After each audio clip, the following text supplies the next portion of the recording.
வணக்கம். ஒரு மணி செய்திகளை வழங்குவதற்காக நான் ஜெனிஃபர் ஆனந்த கிருஷ்ணன். முதலில் தலைப்புச் செய்திகளை பார்க்கலாம்.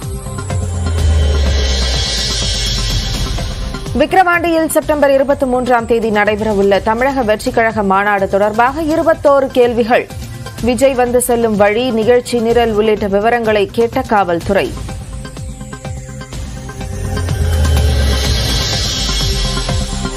ஆந்திரா, தெலங்கானாவில் கனமழைக்கு இதுவரை 24 பேர் உயிரிழப்பு. தொடர்ந்து தண்ணீரில் தத்தளிக்கும் விஜயவாடா.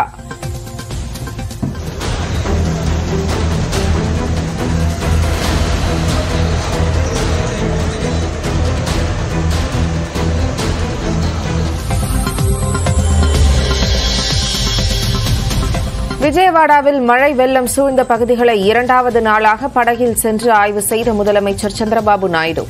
தனியார் உணவகங்கள், தன்னார்வ அமைப்புகள் மூலமாக மக்களுக்கு உணவு வழங்கவும் ஏற்பாடு.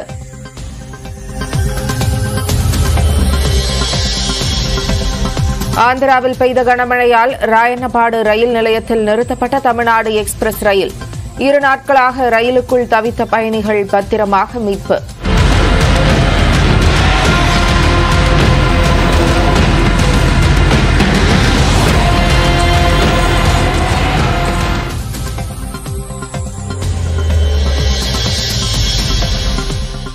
கனமழையை அடுத்து நிரம்பியதால் தெலங்கானாவின் கம்மத்தில் பாலேறு அணையில் நீர் திறப்பு. வெள்ளப்பெருக்கில் அடித்து செல்லப்பட்ட சாலைகள்.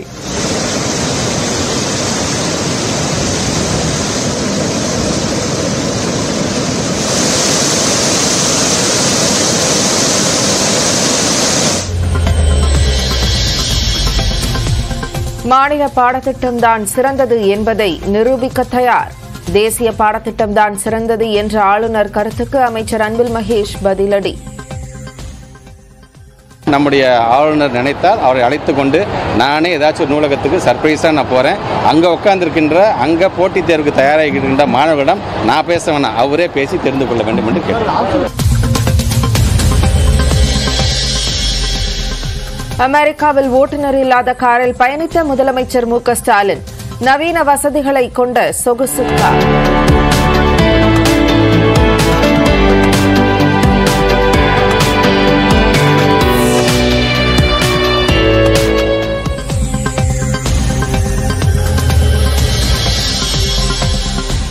வெளிநாட்டு போட்டோஷூட், ஆடம்பர பகட்டு கார் ரேஸில் கவனம் செலுத்துவதாக திமுக அரசு மீது எடப்பாடி பழனிசாமி குற்றச்சாட்டு.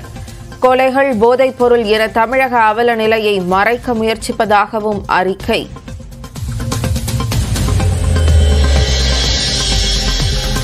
மலையாளத்தில் இயக்குநர் ஹரிஹரன் அட்ஜஸ்ட்மெண்ட் செய்யுமாறு கேட்டதாக நடிகை ஷர்மிளா பரபரப்பு புகார். காலம் மாறிப்போச்சு, மலையாள படப்பிடிப்பின் போது தயாரிப்பாளர் வன்கொடுமை செய்ய முயற்சித்ததாகவும் நியூஸ் 18க்கு பேட்டி. திருச்செந்தூர் முருகன் கோயிலில் ஆவணி திருவிழா தேரோட்டம் கோலாகலம். திரளான பக்தர்கள் இணைந்து அரோகரா முழக்கத்துடன் தேரை வடம் பிடித்து இழுத்தனர்.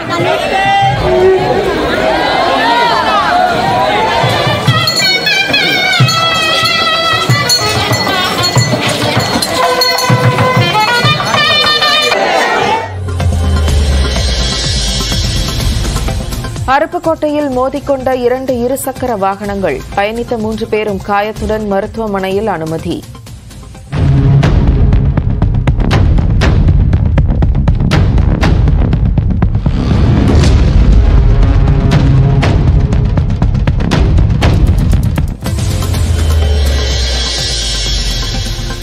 உத்தரப்பிரதேசத்தின் பஹ்ரைச்சில் ஓநாய்கள் தாக்கியதில் மேலும் ஒரு குழந்தை மரணம். உயிரிழப்பு 10ஆக அதிகரித்த நிலையில் ஓநாய்களை தேடும் வனத்துறை.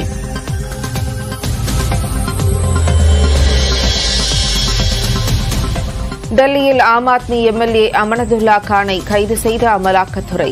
வக்ஃப் போர்டு முறைகேடு தொடர்பான வழக்கில் 6 மணி நேர விசாரணைக்கு பின் நடவடிக்கை.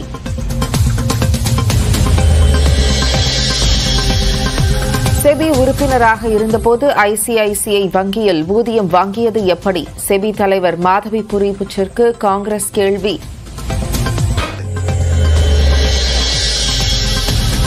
மாருதி நிறுவனத்தின் எஸ்பிரசோ ஆல்டோ கார்களின் விலை 6,500 ரூபாய் வரை குறைப்பு. விற்பனை குறைந்ததை அடுத்த முடிவு.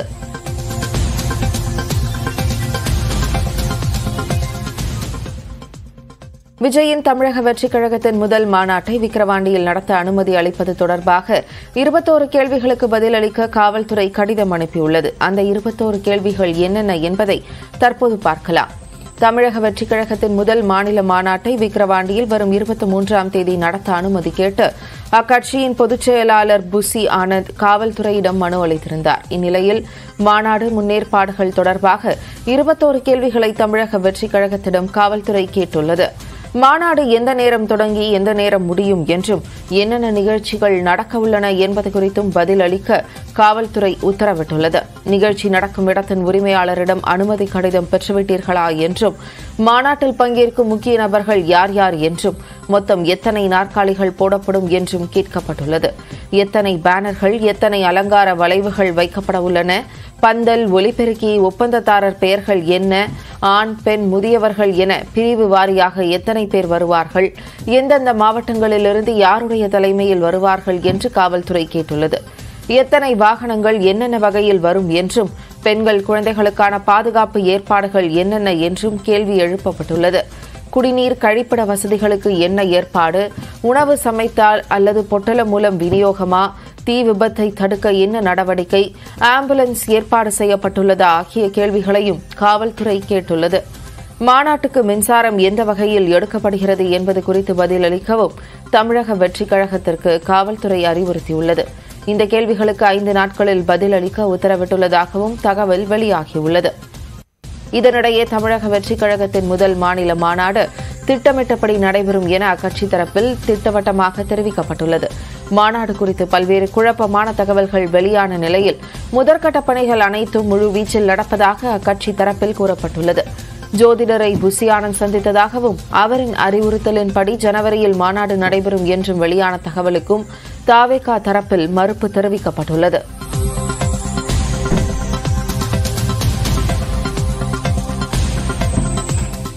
ஆந்திராவில் கனமழை வெள்ளம் காரணமாக தண்டவாளங்கள் அடித்து செல்லப்பட்ட நிலையில் தமிழ்நாடு எக்ஸ்பிரஸ் ரயிலில் சிக்கி தவித்த பயணிகள் 2 நாட்களுக்கு பின் ஜேசிபி டிராக்டர் உதவியுடன் மீட்கப்பட்டனர். ஆந்திரா மற்றும் தெலுங்கானாவில் கடந்த 2 நாட்களாக பெய்த கனமழை காரணமாக பெரும்பாலான இடங்கள் வெள்ளத்தில் மிதந்து வருகின்றன. பல இடங்களில் மழை வெள்ளத்தால் ரயில்வே தண்டவாளங்கள் மணல் அரிப்பு ஏற்பட்டு தண்ணீரில் அடித்துச் செல்லப்பட்டன. ஒரு சில இடங்களில் சிக்னல் கம்பங்கள் சரிந்து விழுந்தன. இதனால் ஆங்காங்கே ரயில் போக்குவரத்து ஸ்தம்பித்தது. இதேபோல் ராயனாபாடு என்ற ரயில் நிலையத்திற்கு அருகே தண்டவாளங்கள் தண்ணீரில் அடித்து செல்லப்பட்டன. இதனால் அந்த வழியாக நேற்று முன்தினம் வந்த டெல்லி சென்னை இடையேயான தமிழ்நாடு எக்ஸ்பிரஸ் ரயில் சிக்கிக் கொண்டது.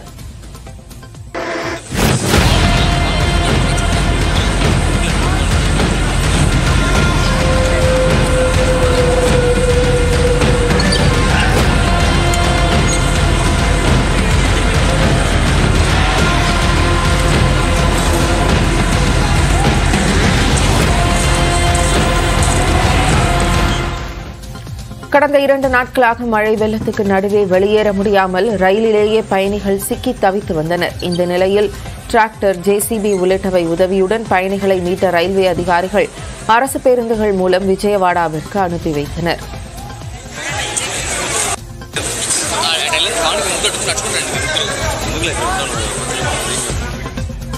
விஜயவாடாவில் வெள்ளம் சூழ்ந்த பகுதிகளில் ஹெலிகாப்டர் மூலம் குடிநீர் விநியோகம் செய்யப்பட்டு வருகிறது.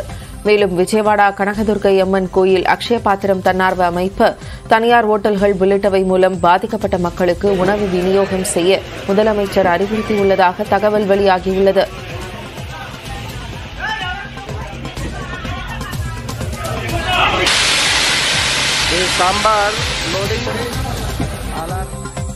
தெலுங்கானாவில் பெய்து வரும் கனமழை காரணமாக கம்மம் மாவட்டத்தில் உள்ள பாலேர் நீர்த்தேக்கம் நிரம்பி தண்ணீர் வழிந்தோடியது. இரு கரைகளையும் தொட்டபடி தண்ணீர் பெருக்கெடுத்து ஓடியதால் ஆங்காங்கே பாலங்களும் சாலைகளும் அடித்து செல்லப்பட்டன. இதனால் பல இடங்களில் போக்குவரத்து கடுமையாக பாதிக்கப்பட்டது.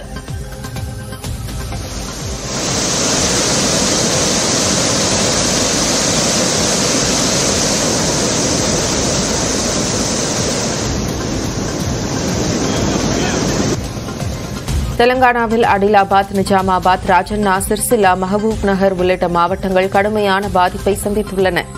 அந்த மாநிலத்தில் இதுவரை மழை வெள்ளத்தால் 15 பேர் உயிரிழந்துள்ளனர். ஹைதராபாத்தில் பல இடங்களில் தண்ணீர் தேங்கியுள்ளதால் பள்ளிகளுக்கு விடுமுறை அறிவிக்கப்பட்டுள்ளது. கனமழையால் கேசமுத்திரம் மற்றும் இந்தஹெனே இடையேயான தண்டவாளங்கள் தண்ணீரில் அடித்து செல்லப்பட்டன. இதனால் ரயில் போக்குவரத்து பாதிக்கப்பட்ட நிலையில் சீரமைப்பு பணிகளில் ரயில்வே ஊழியர்கள் ஈடுபட்டுள்ளனர்.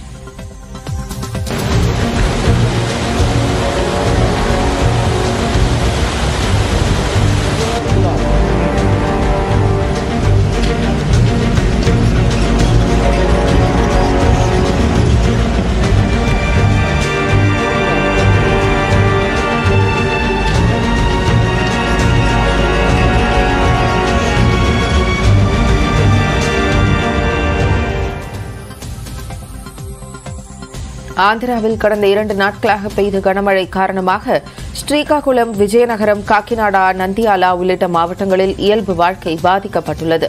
விஜயவாடாவின் பல இடங்களில் இடுப்பளவிற்கு தண்ணீர் பெருக்கெடுத்து ஓடுவதால் பொதுமக்கள் கடுமையாக பாதிக்கப்பட்டுள்ளனர். மழை வெள்ளத்தில் இதுவரை 12 பேர் உயிரிழந்துள்ளனர். வீடு, உடைமைகளை இழந்த மக்கள் முகாம்களில் தங்க வைக்கப்பட்டுள்ளனர். மீட்புப் பணிகளில் தேசிய மற்றும் மாநில பேரிடர் மீட்புப் படையினர் ஈடுபட்டுள்ளனர்.